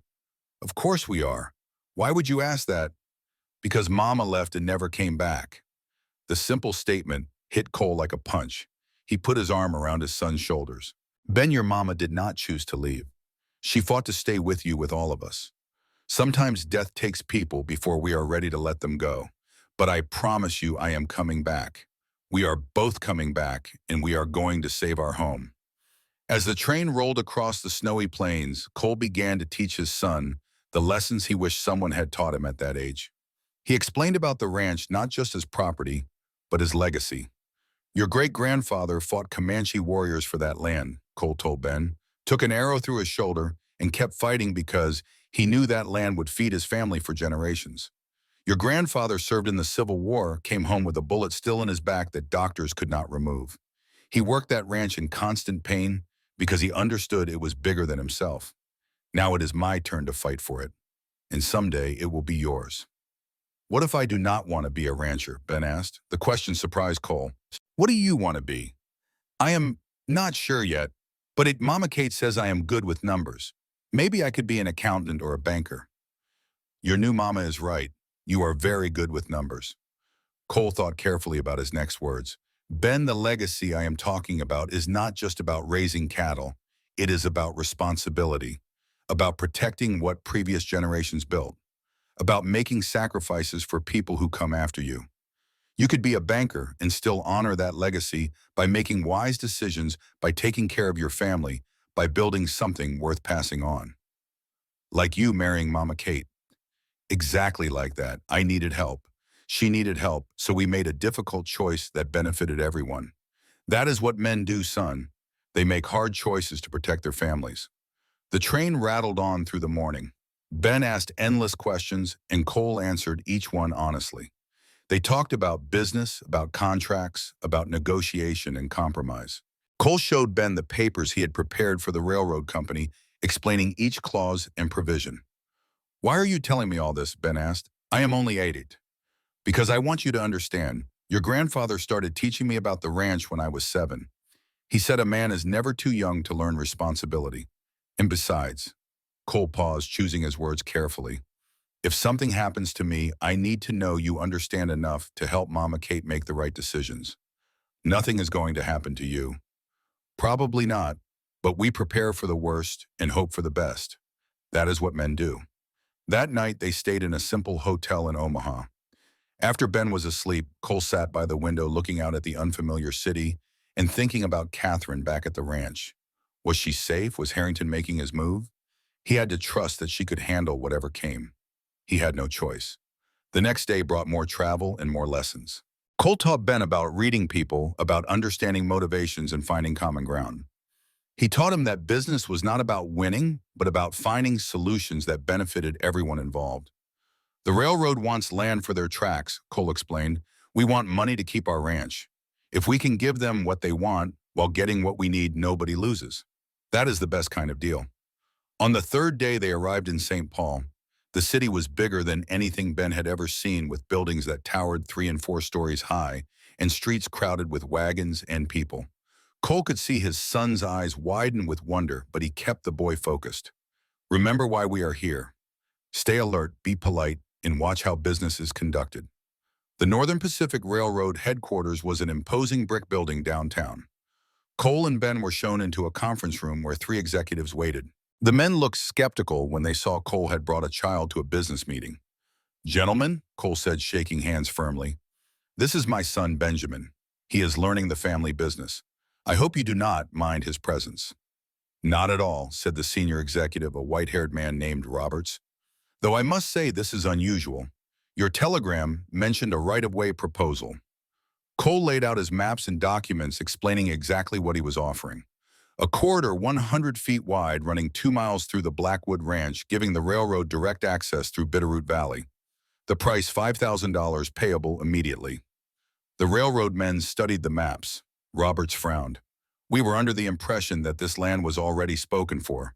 A man named Harrington indicated he would soon own it and was offering us a right-of-way for $8,000. Cole felt ice in his veins but kept his expression neutral. Mr. Harrington does not own the land. I do, and I am offering you the same access for $3,000, less available immediately. Mr. Harrington's offer depends on him acquiring property he does not currently possess. The executives exchanged glances. One of them, a younger man named Patterson, spoke up. Why should we trust your offer over his? He has substantial backing from investors in Denver. It was Ben who answered, his young voice clear in the quiet room. Because we own the land now. A bird in the hand is worth 2 in the bush. That is what my papa always says. The men smiled at that. Roberts looked at Cole with new respect. Your son makes a good point, but $5,000 is a significant sum. We would need guarantees. For the next 2 hours they negotiated. Cole gave ground on some points, held firm on others. He agreed to longer terms for the railroad's access to limitations on how he could use the adjacent land, to provisions protecting the railroad's investment. In return, he got his price and immediate payment. When they finally shook hands on the deal, Roberts said, You are a shrewd negotiator, Mr. Blackwood, and your son has a good head for business. He will make a fine rancher someday. Or a fine banker, Ben said seriously, making the men laugh. Walking out of that building with a bank draft for $5,000 in his pocket, Cole felt lighter than he had in months. They had done it. The ranch was saved. That night in their hotel room, Ben asked the question Cole had been expecting. Papa, did you really fall in love with Mama Kate, or did you just marry her because you needed help? Cole sat on the edge of his son's bed. Honestly, at first I married her because I needed help, but somewhere along the way I did fall in love with her. Not the same way I loved your first mama. Different, but just as real. Is it okay to love 2 people, even if one of them is dead? Yes, son, your heart is bigger than you think. You can love your first mama's memory and love your new mama at the same time. They do not cancel each other out. They just make your life richer. Ben thought about that for a moment. I think I love Mama Kate too. She is kind to us, and she is brave. She shot that man to protect us. She is very brave. We are lucky to have her. Papa, when we get home, can we tell her that we love her? I think that would make her very happy. They took the train home the next morning, arriving in Bitterroot on the afternoon of December 29th. Cole had been gone 6 days. That left 1 day before the debt came due.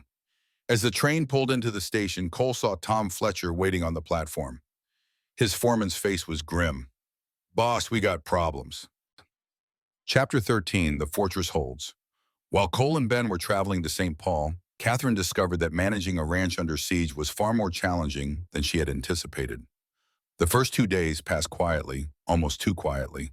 Tom ran the patrols, Miguel kept the horses ready, and Catherine maintained the household routine. But on the third day Marcus Harrington arrived at the ranch, Catherine was in the kitchen when she heard the horses. Through the window she saw Harrington approaching with 8 men all armed. Her heart hammered, but she forced herself to remain calm.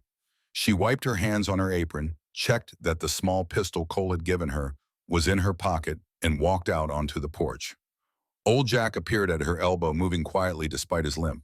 Steady, girl. Do not let them see fear.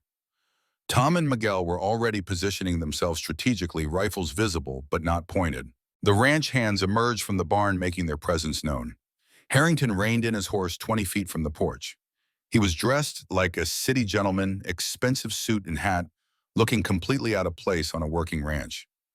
Mrs. Blackwood, he called out, where's your husband? Working. I can help you with whatever you need. I need to speak with Cole about a business matter. When will he return? Catherine recognized the fishing expedition for what it was. Harrington wanted to know if Cole was here. My husband does not share his schedule with me. Was there something specific you needed? Harrington's smile did not reach his eyes.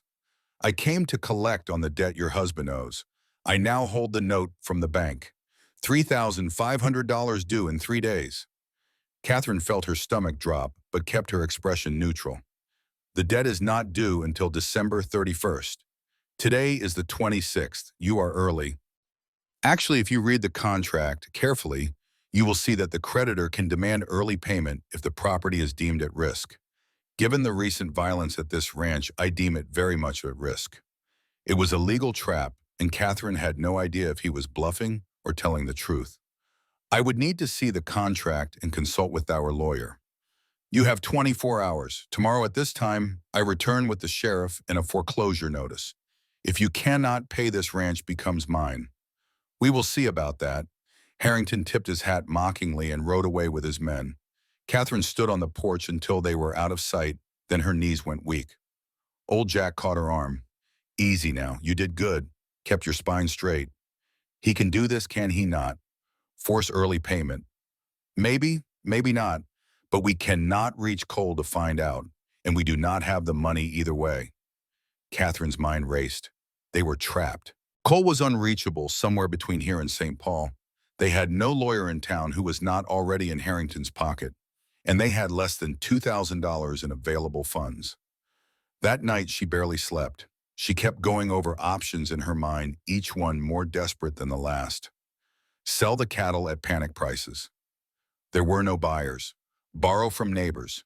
Nobody had that kind of cash. Abandon the ranch and run unthinkable. As dawn broke, Catherine made a decision. If they could not fight Harrington legally, they would fight him with his own weapons. She called Tom and Old Jack to the kitchen. I need to get into Harrington's office, tonight. Tom stared at her. Ma'am, that is breaking and entering. I know what it is, but I also know that Harrington keeps records of everything. If he has been paying men to attack this ranch, there will be evidence. A ledger receipts something. If we can prove he is behind the attacks, we can have him arrested. And then his claim on the debt becomes invalid. That is a mighty big if, Old Jack said, and awful dangerous. Do you have a better idea? The two men exchanged glances. Finally, Tom nodded. I will go with you. Miguel can watch the ranch. No, you are too recognizable. If we are caught, it cannot be traced back to the ranch. I will take Miguel. He can pick locks. Absolutely not. Tom started, but Catherine cut him off. This is not a discussion. It is happening. The only question is whether you help me plan it properly or I do it alone and make mistakes. Old Jack chuckled. She sounds like your wife now, Tom. All stubborn determination. Cole picked well. They spent the day planning. Harrington's office was above the saloon, accessible by an outside staircase. The saloon would be busy in the evening, providing cover noise. The lock on the office door was simple, according to Miguel, who had seen it before. As darkness fell, Catherine changed into dark clothes and tried to calm her racing heart. This was insane. She was a school teacher, not a criminal, but desperate times required desperate measures. She and Miguel rode into town separately, meeting behind the general store. The streets were relatively quiet, most people inside escaping the cold. They moved through shadows to the saloon, then up the outside stairs. Miguel worked on the lock while Catherine kept watch. The sound of piano music and laughter drifted up from the saloon below, covering the small clicks and scrapes of Miguel's work. The lock opened. Inside, Harrington's office was neat and orderly. A large desk dominated the room with file cabinets along one wall. Catherine lit a small lamp, keeping it low, and began searching. The desk drawers held correspondence maps of the valley, documents about railroad routes, but no financial records. Those would be in the safe, Catherine realized. She found it behind a painting on the wall, exactly as old Jack had predicted. "Can you open it?" she whispered to Miguel. "I can try." While Miguel worked on the safe, Catherine continued searching the desk. She found a stack of letters in the bottom drawer, all from Beth, addressed to William Hartley in Denver. Her hands trembled as she opened one. These were the actual letters Beth had sent over the years, the ones William had kept. It was from Beth, a love letter filled with longing and regret. Catherine felt sick reading it, this intimate glimpse into Beth's unhappiness. But she kept reading, needing to understand. Beth had loved William, but she had chosen Cole for practical reasons, for security. And then she had spent years torn between duty and desire, trying to be a good wife while mourning the life she might have had. These letters, the ones she actually mailed, were more raw, more honest than anything she had left behind at the ranch. Catherine was so absorbed in the letters that she almost missed Miguel's whispered, "Got it." The safe door swung open. Inside were stacks of cash, legal documents, and a leather-bound ledger. Catherine grabbed the ledger and began flipping through pages. There, December 1st. Paid Dutch $200 for harassment of Blackwood Ranch. December 8th. Paid gang $1,500 for night raid. December 15th. Bribed Judge Morrison $500 for release of Dutch. It was all here. Every payment, every crime, documented in Harrington's own hand. He had been meticulous in his record-keeping, never imagining someone would break in to find it. Catherine was about to close the safe when she heard footsteps on the outside stairs. Miguel grabbed her arm. "Someone is coming." They ducked behind a filing cabinet just as the door opened. Harrington entered carrying a lantern. He walked to his desk, set down the lantern, and began sorting through papers. Catherine held her breath, the ledger pressed against her chest. They were trapped. If Harrington looked behind the filing cabinet, they were finished. The railroad man worked for what felt like hours, but was probably only minutes. Then he gathered his papers and turned to leave. But he paused at the door, looking back at the room as if sensing something amiss. His eyes traveled over the office, then fixed on the safe. He walked over to it, examining it closely. Had they left it exactly as they found it, Catherine could not remember. Harrington reached for the safe door. If he checked and found the ledger missing, he would know immediately. Miguel, acting on impulse, kicked the filing cabinet. It made a loud bang against the wall. Harrington spun toward the sound, and Miguel threw open the window and jumped out, hitting the ground below with a thud. Harrington rushed to the window, shouting, "Thief! Someone is robbing my office." In the confusion, Catherine slipped out the door and down the stairs. She could hear Harrington behind her, could hear men emerging from the saloon. But she ran through the dark streets like her life depended on it, because it probably did. She made it to where she had tied her horse and rode hard out of town. Behind her, she could hear shouts and pursuing horses, but she had a head start and knew the terrain. By the time she reached the ranch, she had lost her pursuers in the darkness. Tom was waiting anxiously. "Did you get it?" Catherine held up the ledger, gasping for breath. "Every crime he committed, all the evidence we need. Miguel. He got away. He should be here soon." Sure enough, Miguel appeared 20 minutes later, limping but grinning. "That was exciting, boss lady. We should be criminals more often." "Never again," Catherine said firmly, though she could not help but smile. The next morning, Catherine took the ledger to Marshal Brady's office. The lawman read through it with widening eyes. This is enough to arrest Harrington on multiple charges: conspiracy, bribery, attempted murder." "Then arrest him." "I will. Right now. Thank you, Mrs. Blackwood. You may have just saved your ranch." Catherine watched as the marshal and his deputies rode toward town. She felt exhausted but triumphant. They had fought back, and they had won. But the victory was short-lived. That afternoon, the marshal returned with grim news. Harrington is in custody, but before I arrested him, he had already sold your debt to another party, a bank consortium in Denver, and they are demanding immediate payment. The debt is still due tomorrow, and you still do not have the money. Catherine felt the world tilt around her. They had defeated Harrington, but the financial noose was still tightening. Where was Cole? Did he succeed in St. Etienne? Paul, or had this all been for nothing? Chapter 14, the 11th hour. Cole listened to Tom's report with growing alarm. Harrington arrested. The debt sold to a Denver consortium. Catherine's daring raid to get evidence. His wife had risked everything while he was gone. Where is she now? Cole demanded. At the ranch with the boys. She was exhausted. Boss, she was incredible. Steady as a rock through the whole thing. Cole and Ben climbed into the wagon for the ride home. The sun was setting, painting the snow in shades of orange and gold.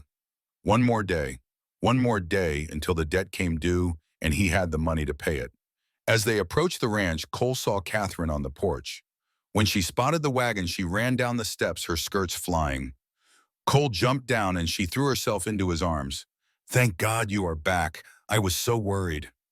I am here, and I brought something. He pulled the bank draft from his pocket. $5,000. The railroad bought a right-of-way through our land. Catherine's eyes widened. You did it. You actually did it. We did it.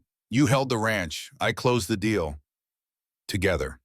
They held each other while Ben watched with a satisfied smile. This was how his parents should be, he thought. Together, strong, united.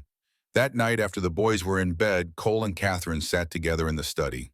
She told him everything about the raid on Harrington's office, about finding the ledger, about the narrow escape. You could have been killed, Cole said, his voice rough with emotion. So could you have many times. We do what we must for this family.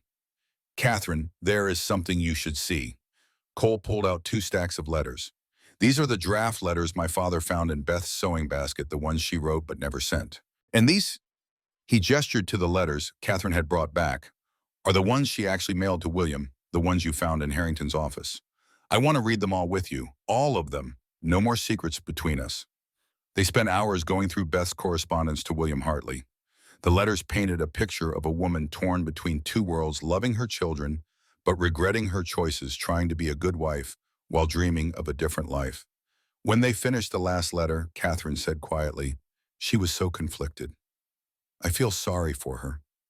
So do I. For years I made her into a saint in my mind, but she was just human, complicated and struggling and doing her best. Cole took Catherine's hands. I think I needed to see this, to understand that even the best marriages have shadows and doubts. It makes what we have feel more real. What do we have, Cole? He pulled her close. I think we have love. Not the passionate, consuming kind I had with Beth, but something steadier, built on respect and partnership and choosing each other every day. Is that enough for you? It is more than enough. It is everything. They kissed a long, slow kiss that held promises for the future. When they finally broke apart, Cole said, I want you to move into my room. Really be my wife in every sense, if you are ready. I am ready. I have been ready since the night of the attack when I realized how much you mean to me. The next morning, December 31st, Cole rode into Bitterroot with the bank draft. He walked into the bank and paid off the debt in full with enough left over to fund ranch operations through the spring. The ranch was saved. When he returned home, he found Catherine and the boys decorating the house for a New Year's celebration. Luke ran to greet him, and Ben followed more sedately, but with a smile on his face. Is it over, Papa? Are we safe now? It is over, son. We are safe. That evening, as the new year approached, the Blackwood family gathered around the fireplace. Old Jack sat in his favorite chair, Tom and the ranch hands crowded into the room, and Catherine stood beside Cole with Ben and Luke between them. I want to make a toast, Cole said, raising his glass, to family, to fighting for what matters, to second chances and new beginnings, and to the strongest woman I know who saved this ranch as much as I did. To Catherine, everyone chorused. After the others had drifted away to celebrate in their own fashion, Cole found Catherine alone on the porch looking up at the stars. What are you thinking about? He asked, wrapping his arms around her from behind. About how 6 weeks ago I had nothing. No home, no family, no future. And now I have all of that. It seems almost too good to be true. It is real, Catherine. This is your home now. These are your sons. I am your husband for better or worse. She turned in his arms to face him. I have something to tell you. Something I have suspected for a few weeks, but was not sure until today. What is it? I am with child Cole. We are going to have a baby. For a moment, Cole could not speak. Then joy flooded through him, pure and bright. A baby. Our baby. Are you happy? I know this complicates things. Happy, Catherine. I am beyond happy. This is, this is a gift. A new beginning for both of us. He kissed her, then pouring everything he felt into that kiss.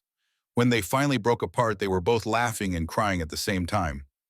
Come spring, there will be 4 children running around this ranch, Catherine said. Your house is going to be very loud. Our house, and I cannot wait. They stood together on the porch watching the stars wheel overhead, feeling the future stretch before them bright with possibility. Chapter 15 Epilogue. The legacy continues. 6 months later, on a warm June day in 1889, Catherine gave birth to a healthy baby girl. They named her Sarah Elizabeth Blackwood, honoring both their mothers. The birth was difficult but successful, attended by a doctor from Helena, whom Cole had insisted on bringing in. When Cole held his daughter for the first time, he felt something break open inside him. The fear he had carried since Beth's death, the terror that childbirth meant death, finally began to ease. Catherine had survived. Their daughter was perfect. The legacy would continue. She has your eyes, Catherine said weakly from the bed, and your stubborn chin, Cole replied, making her laugh. Ben and Luke crowded into the room, eager to meet their new sister. Luke cooed over the baby with unrestrained delight.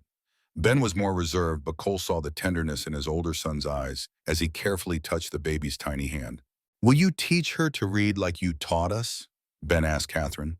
Of course, and you and Luke can help. She will need good big brothers to look after her. Old Jack, who had been waiting anxiously outside, finally came in to meet his granddaughter. The old man's eyes were suspiciously bright as he held the infant. 4th generation Blackwood, he said hoarsely.